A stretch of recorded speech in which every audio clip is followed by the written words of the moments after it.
నాకు కుండ కావాలంటే ఆ ఊర్లో ఉండే వెంకటేశ్వర్లు అనే కుమ్మరి దగ్గరికి వెళ్తే నీకు కుండ దొరుకుద్ది. అది పరిస్థితి. లేదా నీకు పలానా వెదురు లేదా ఎత్తుపొలలతో చేసిన గంప కావాలంటే పలానా అంకయ్య దగ్గరికి వెళ్తే నీకు దొరుకుతుంది అని చెప్పేవాళ్ళు అనమాట. సో అది అట్లా క్యాస్ట్ అనేది profession wise job wise divide చేయబడింది అనమాట. సిస్టమేటిక్గా స్ట్రక్చర్డ్గా నీట్గా బాగుండేది, ఆర్గానిక్గా కూడా ఉండేది.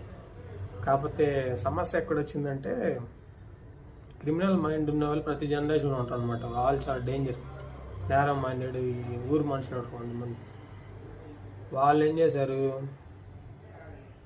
ఆ డైవర్సిటీని రెస్పెక్ట్ ఇవ్వకుండా డిస్క్రిమినేట్ చేయడం స్టార్ట్ చేశారు. అందువల్ల తేడా వచ్చిందనమాట.